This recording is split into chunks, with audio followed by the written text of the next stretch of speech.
Olá, pessoal. Sou a Alana Magalhães e, em parceria com as professoras doutoras Aline André e Verônica Rosário, abordaremos sobre os instrumentos de avaliação em musicoterapia para o contexto brasileiro.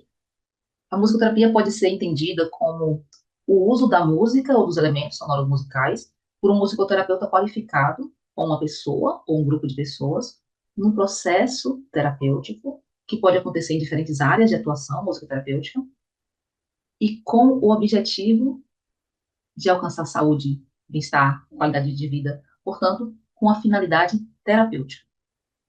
A avaliação em musicoterapia pode ser compreendida como um processo variável em seus recursos, instrumentos, abordagens, que é implementado pelo musicoterapeuta com o objetivo de coletar dados sobre a pessoa avaliada, analisar esses dados e tomar decisões e direcionar a sua prática de maneira mais acertada. Ou seja, a avaliação em musicoterapia é importante para a prática baseada em evidência, que é aquela na qual o profissional se vale de conhecimentos científicos para tomar decisões, para direcionar a sua prática.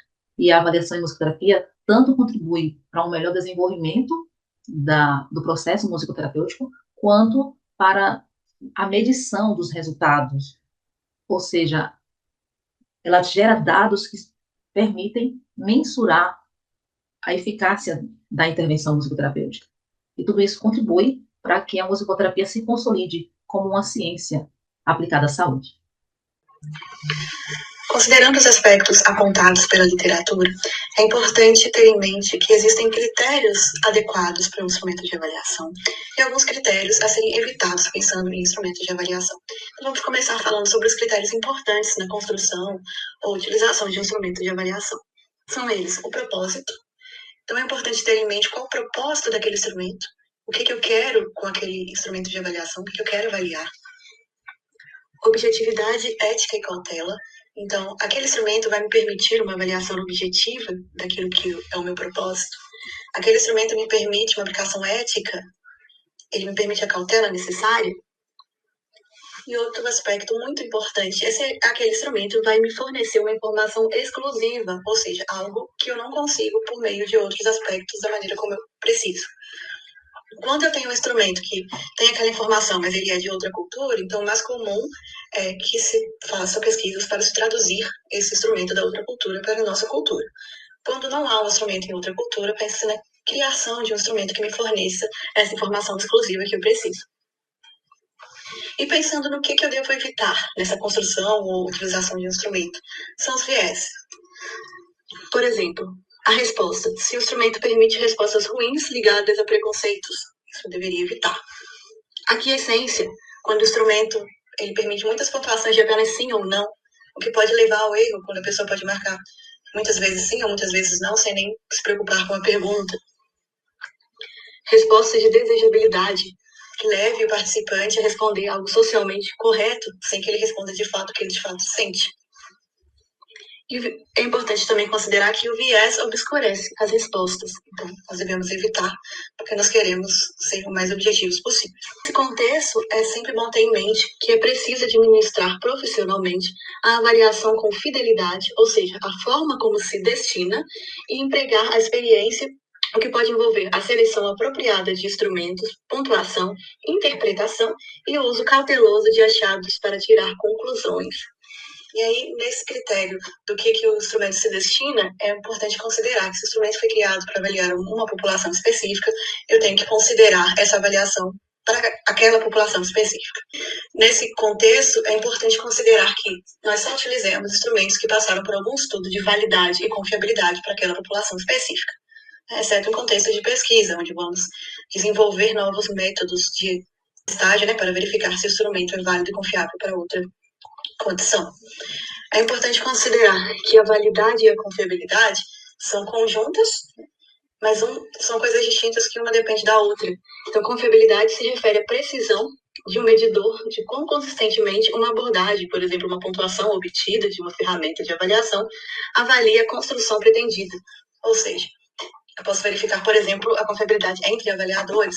Se uma pessoa consegue ter uma avaliação próxima de outra pessoa, que está em outro lugar, em outro contexto, mas que ao olhar o mesmo atendimento, o mesmo contexto, consiga ter uma pontuação próxima. Isso me mostra que o teste é confiável. E a validade também, né, ela vai me dizer se o instrumento ele mede aquilo que ele se propõe a medir. Então, a gente tem vários tipos de evidências de validade, como, por exemplo, a validade de conteúdo, onde eu avalio esse contexto estrutural e semântica do teste, e outros tipos de validade, como validade estrutural, validade concorrente, entre outros que vão se construindo ao longo dos estudos. Nos últimos anos tem crescido o interesse por estudos de construção e também de tradução e adaptação, validação de instrumentos de avaliação em musicoterapia.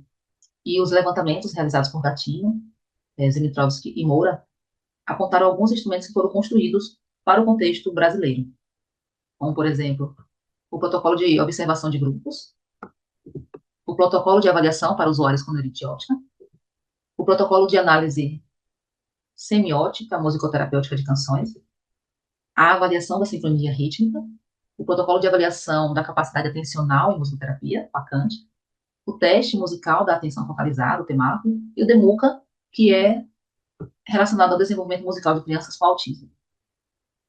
No campo da tradução, adaptação e validação de instrumentos, os levantamentos apontaram alguns instrumentos que foram validados, traduzidos e validados para o contexto brasileiro.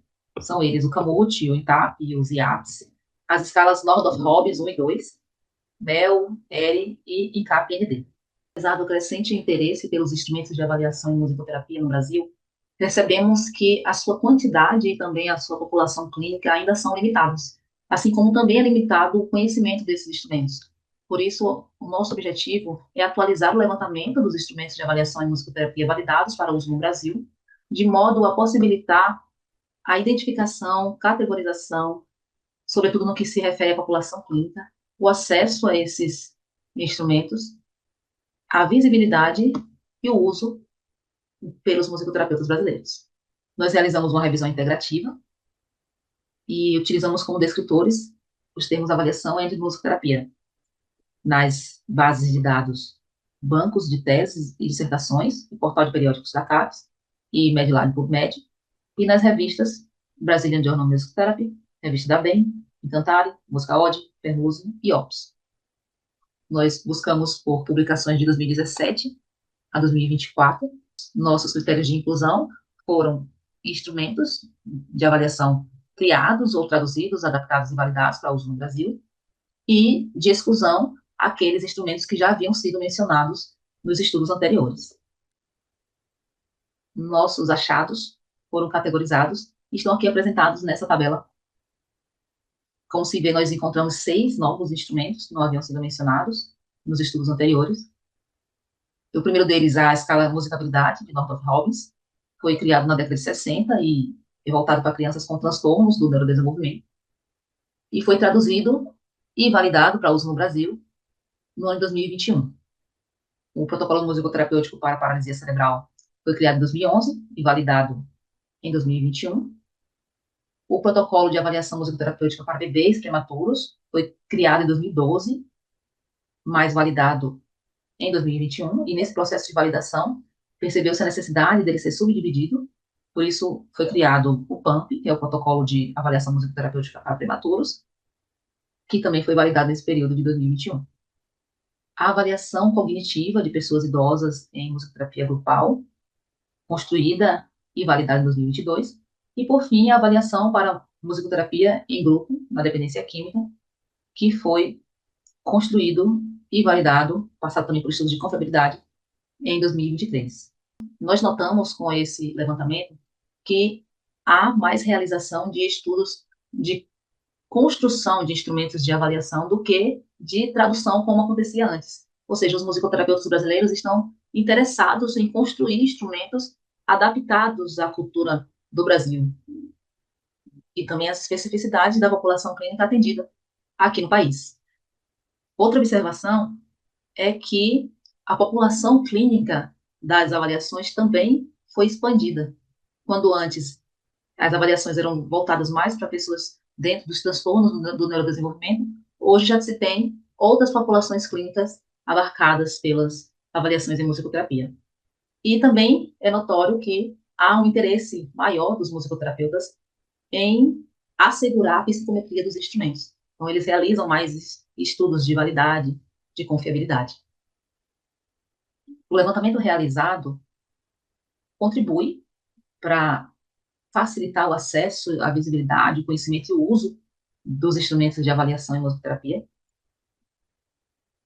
E esses usos podem ser clínicos, na medida em que o musicoterapeuta conhece, a partir da avaliação, o seu cliente e verifica o desenvolvimento do processo e toma decisões baseadas nessas evidências, e isso contribui para o processo musicoterapêutico dos seus clientes.